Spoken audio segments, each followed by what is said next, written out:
Hello friends, जैसा कि आप सभी एस्पिरेंट्स जानते हैं कि सीआरपीएफ एससी मेन एग्जाम में जनरल हिंदी का टोटल 25% वेटेज होता है। 50 marks out of 200 CRPF SC main exam में जनरल हिंदी के क्वेश्चन पूछे जाने वाले हैं, जिसके क्रम में हम आज सामान्य हिंदी का इतिहास, साहित्यिक हिंदी एवं वर्तनी की क्लास के उपरांत आज एक बेहद ही इंपॉर्टेंट चैप्टर, जैसा कि आपने थंबनेल में भी देखा, सामान्य हिंदी के संधि पर आज स्टडी करने वाले हैं। सीआरपीएफ एससी मीन स्टेनो ही नहीं बल्कि किसी भी वनडे गवर्नमेंट एग्जाम की दृष्टि से सामान्य हिंदी का यह एक महत्वपूर्ण अध्याय है। अध्याय में हम संधि के भेदों को आसानी से समझेंगे और बेहद ही कम समय के अंदर क्वेश्चंस को सोल्व करने की एबिलिटी को डेवलप करने वाले हैं। सर्वप्रथम संधि के फंडामेंटल रूल्स को क्लियर करना ही इस चैप्टर पर अपनी विजय साबित करना होगा और साथ ही इस क्लास के समाप्त होने के बाद आप लोग इसका रिवीजन भी करेंगे। अभी तक आपने चैनल को सब्सक्राइब नहीं किया है और आप इस हमारी पहल का हिस्सा बनना चाहते हैं और सीआरपीएफ एससी मीन की टोटल न्यू वैकेंसी 2021 में अपना एक स्थान सुनिश्चित करना चाहते हैं, तो अभी चैनल को आप सब्सक्राइब करें और आपको बेल आइकॉन को भी प्रेस करना है ताकि नई नई जानकारी आप तक पहुंचती रहे और आप लाभान्वित हो सकें। साथ ही आपको अवगत कराना है कि मेरे द्वारा तैयार करवाए जा रहे मैटर को, जो कि आपके बेसिक्स को क्लियर कर देगा, आपके पास उपलब्ध जो भी हिंदी की बुक्स है उससे रिवीजन करना भी जरूरी है। और बुक्स के लिए मैं यहाँ पर आपको बताना चाहूंगा कि सामान्य हिंदी की लुसेंट की book CRPF head constable ministerial के एग्जाम के लिए काफी कारगर है। इसके अलावा भी आपके पास हरदेव सिंह बाहरी, नालंदा पब्लिकेशन, आदित्य पब्लिकेशन की पुस्तक भी है, तो वो भी आपके लिए काफी ज्यादा फायदेमंद है। चलिए क्लास को शुरू करते हैं।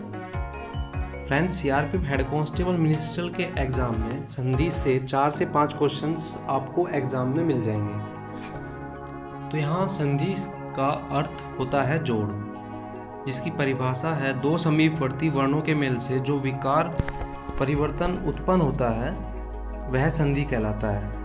हमारे शरीर में जहाँ जहाँ दो हड्डियाँ होती हैं, अर्थात जहाँ जहाँ उनके जोड़ होते हैं, उन्हें हड्डियों की संधि कहते हैं। यानी आपके जो जॉइंट होंगे उनको संधि बोलते हैं, आपने साइंस में भी पढ़ा है। और वर्णों के मेल को, यानी दो शब्द मिलकर जब एक शब्द बनाते हैं तो ये जो परिवर्तन होता है वह संधि कहलाता है। पहला शब्द का अंतिम अक्षर और परवर्ती शब्द का प्रथम अक्षर मिलता है और उनमें जो परिवर्तन होता है उसे संधि कहते हैं। दोस्तों, यहाँ संधि के 3 प्रकार हैं। नंबर 1 स्वर संधि, व्यंजन संधि, नंबर 2 और नंबर 3 विसर्ग संधि। स्वर संधि में पहला शब्द जिसके अंत में केवल स्वर हो, स्वर आप जानते हैं ए, आ, ई, ये स्वर होते हैं। व्यंजन आप जानते हो का से लेकर ज्ञा तक, यानी पहले शब्द के अंत में यदि व्यंजन हो तो व्यंजन संधि। विसर्ग संधि पहले शब्द के अंत में यदि विसर्ग लगा हो तो उसे विसर्ग संधि कहते हैं। स्वर संधि में देख लीजिए आप, देव प्लस आगमन, यहाँ पहले शब्द देव में वा के साथ आ जुड़ा हुआ है तो ये स्वर संधि है, यही पहचान है।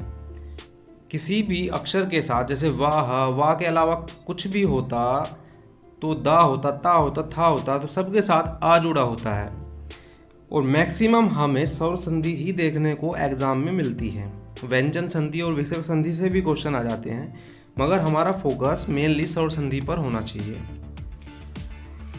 यहाँ व्यंजन संधि में आप देखेंगे, यहाँ व्यंजन संधि में आप देखेंगे कि दिक प्लस गज, का के नीचे हलंत लगा है, जिससे ये पता चलता है कि का के साथ आ नहीं जुड़ा है, ये एक व्यंजन है, का है, तो ये व्यंजन संधि हो जाएगी। ठीक उसी प्रकार विसर्ग जुड़ा है ता के बाद में, तो ये विसर्ग संधि है। तो व्यंजन संधि और विसर्ग संधि को पहचानना काफ़ी आसान है, आप इसको आसानी से पहचान सकते हैं, इनकी यही पहचान है। और स्वर संधि में 5 भेद होते हैं। तो यही 5 भेद हमें अपने याद करने हैं, आगे मैं बताऊंगा। देखिए धीरे धीरे। अक्षरों का मेल ही संधि है। एक शब्द का अंतिम अक्षर और परवर्ती यानी बाद का शब्द के शुरू का अक्षर संधि होता है। और सर्वप्रथम स्वर संधि। याद रखें आप कि मूल स्वर 4 ही हैं, अ, ई, उ, ऋ। तो इन्हें ह्रस्व स्वर कहते हैं और ह्रस्व स्वरों के मेल से दीर्घ स्वर बनते हैं, जैसे आ प्लस आ इक्वल टू आ, तो ये बन गया दीर्घ स्वर। ओके, अब हम आते हैं इनके फंडामेंटल रूल्स पर। स्वर संधि 5 तरह की होती है जो आपकी स्क्रीन पर है। दीर्घ संधि, गुण संधि, वृद्धि संधि, यण संधि, अयादि संधि। उसके सामने जो लिखा है आप पढ़ेंगे।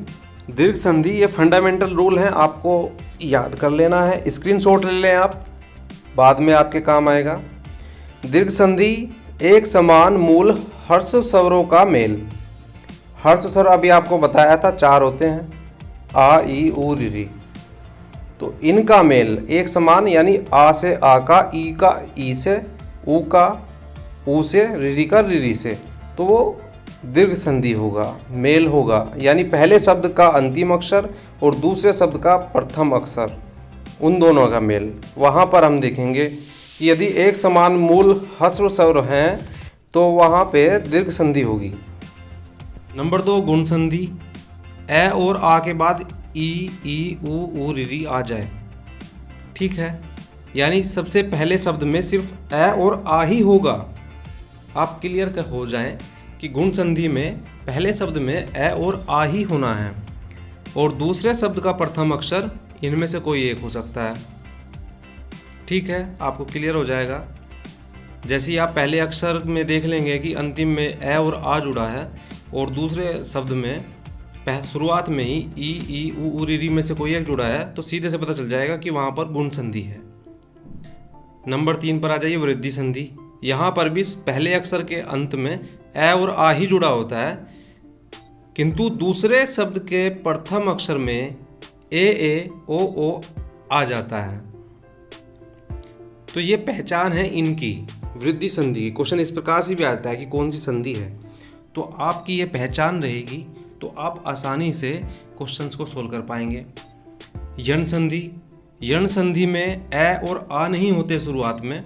यण संधि में ई, उ, ऋ होता है और इसके बाद भिन्न अलग स्वर आ जाता है। तो जब भिन्न स्वर अलग आ जाता है, यानी ई का या हो जाएगा और उ का वा हो जाएगा, ऋ का रा हो जाएगा। कैसे होगा ये आगे मैं आपको बताऊंगा वीडियो में, आप देखते रहिए। नंबर 5 पर है अयादि संधि। अयादि संधि ए, ओ के बाद भिन्न स्वर आ जाता है। देखिए यण संधि में शुरुआत में प्रथम अक्षर का अंतिम शब्द ई, उ से था। यहाँ अयादि संधि यदि होगी तो प्रथम अक्षर का अंतिम शब्द होगा ए, ओ, इसके बाद भिन्न स्वर आ जाएगा कोई भी। तो ए जो लगा है जिसमें उसका आया हो जाएगा, बड़ा ए लगा है तो आय हो जाएगा, ओ लगा है तो अब हो जाएगा, बड़ा ओ लगा है तो अब हो जाएगा। ये पहचान है, फंडामेंटल रूल्स हैं, ये आपको बहुत काम आएंगे। ये आप याद कर लीजिए, आपका संधि क्लियर होने वाला है आज, बेसिक्स आपका क्लियर हो जाएगा। तो आप देखिए उदाहरण के साथ। नंबर 1 दीर्घ संधि। यहाँ पर जैसे मैंने आपको बताया था, आपको लग रहा होगा कि ये क्या लिखा है, तो ये लिखा है कि यहाँ पर केवल बड़ी ही बनेगी, बड़ी ई बड़ा ऊ, यानी एक समान मूल ह्रस्व स्वरों का मेल दीर्घ संधि होता है। ये आपको याद होना चाहिए, तो आप इसको कर पाएंगे, आगे आसानी से कर पाएंगे। ये याद होगा तो शुरुआत में आपको तो आ और आ ही होगा। आ और आ, चाहे छोटा आ आप प्लस कर दीजिए, चाहे बड़ा आ कर दीजिए, या छोटी छोटी ई या बड़ी बड़ी ई कर दीजिए, तो हमेशा दीर्घ स्वर ही बनेगा। आपको जब मिश्रित शब्द जब संधि के बाद हो जाएगा, कोई शब्द बनेगा तो बड़ा ही दीर्घ शब्द ही आएगा, ई आएगा, ऊ आएगा। तो पहचान आपको पता ही है दीर्घ संधि की कि एक समान मूल ह्रस्व होंगे, ए, ई, उ, ऋ, 4 ही मूल ह्रस्व स्वर हैं। तो आपको क्लियर हो गया होगा। नंबर 2 गुण संधि। जैसा कि आपको बताया था कि गुण संधि में ए और आ आएगा प्रथम अक्षर के अंत में, और बाद में ई आएगा, ई आएगा, ऊ आएगा, ऊ आएगा, री आएगा। तो ठीक उसी प्रकार यहाँ पर आप देख पा रहे हैं कि आ के साथ ई आया तो ए हो गया। नर प्लस इंद्र नरेंद्र, आ प्लस ई ए रमेश। तो यहाँ पर केवल ए ही बनेगा, ए ही बनेगा। तो आ प्लस ऊ के साथ आप जोड़ दोगे तो ओ ही बनेगा। आ या फिर आ को रा से जोड़ दोगे तो अर ही बनेगा, हमेशा यही बनेंगे। ए बनेगा, ओ बनेगा, अर बनेगा। ये तीन ही चीज़ बनेंगी और कुछ नहीं बनेगा गुण संधि में। यदि गुण संधि का फंडामेंटल रूल आप जान लिए कि गुण संधि में ए और आ के बाद ई ऊ आएगा तो गुण संधि होगी, और मालूम हो गया कि गुण संधि होगी, तो आप सीधा सीधा अंदाज़ा लगा लीजिए कि गुण संधि में हमेशा योग होने के बाद ए, ओ और अर ही बनेगा। ठीक इसी तरह से दूसरी संधियों में भी है, वृद्धि संधि में भी ऐसे ही है। इसका फंडामेंटल रूल यही था कि ए और आ के बाद ए ओ आ जाए, तब सिर्फ ए और ओ ही बनेगा, दो चीज़ बनेंगी। आप सीधा सा ये लगा दीजिए, आपको पता चल गया फंडामेंटल रूल क्या है, आपको पहचान हो गई। तो पहचान होते ही सीधा सीधा आप जब उसको जोड़ोगे तो आप सिर्फ ए और ओ लगा दीजिए, कंप्लीट हो जाएगा आपका संधि।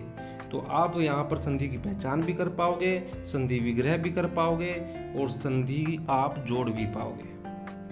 तो अभी आप दोस्तों यण संधि देखिए। यण संधि का फंडामेंटल रूल क्या था कि शुरुआत में ई ऊ आ जाए और बाद में कोई इनसे अलग कोई स्वर आ जाए तो ई का या हो जाएगा, ई का या हो जाएगा, ऊ का यू हो जाएगा। यानी यहाँ पे नोट में पढ़िए आप क्या लिखा है। ठीक इसी प्रकार ई या ई के उपरांत कोई स्वर आ जाए, जैसे कि फंडामेंटल रूल में कहा गया है, तो वह स्वर या के साथ जुड़ जाएगा। ई के बाद कोई स्वर आ रहा है तो वह या के साथ जुड़ जाएगा। यानी आ आया तो या हो गया, आ आया तो या के साथ आ का डंडा लग गया, ऊ आया तो छोटा ऊ या में लग गया, बड़ा ऊ आया तो बड़ा यू लग गया। तो इस प्रकार से है। उदाहरण के तौर पर यहाँ पर आप देखिए नी प्लस ऊ न्यून। यदि यहाँ पे छोटा ऊ होता तो यहाँ पे न्यून में छोटा ऊ आ जाता। क्लियर है। ठीक इसी तरह से यहाँ पर देखिए ई के साथ बड़ा ए जुड़ा तो यहाँ पर दो मात्राएं आ गई, छोटा ओ जुड़ा तो एक मात्रा ओ की आई, बड़ा ओ जुड़ा तो दो मात्रा आ गई। तो ये खेल है। ई का किसी अन्य स्वर के साथ जुड़ने पर यह आएगा और यह जो स्वर उसके साथ जुड़ा जा रहा है वो या में लग जाएगा। क्लियर है। ठीक इसी तरह से यण संधि में ई के बजाय यदि पहले शब्द में ऊ आ रहा है तो ऊ का वा हो जाएगा। जैसे यू हुआ या के साथ हुआ था, अब ऊ आने से वैसा ही वा के साथ होगा। जो भी स्वर जोड़ा जाएगा वही मात्रा वा में लग जाएगी। ठीक इस प्रकार से रीरी के साथ भी कोई स्वर मिल जाएगा तो वो रा के साथ जुड़ जाएगा। ई जुड़ा, यहाँ पे देखिए, तो ई जुड़ गया तो री हो गया, ऊ जुड़ा तो रू हो गया। जो भी शब्द स्वर जुड़ जाएगा रा में वो लग जाएगा।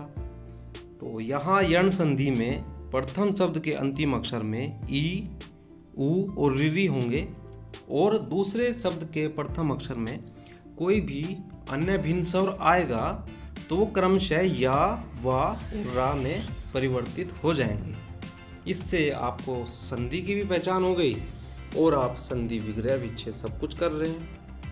और दोस्तों अंतिम स्वर संधि पांचवी अयादी संधि है, जिसका ज़्यादा प्रयोग में नहीं लिया गया है, जिसे ज़्यादा प्रयोग में नहीं लाया जाता है।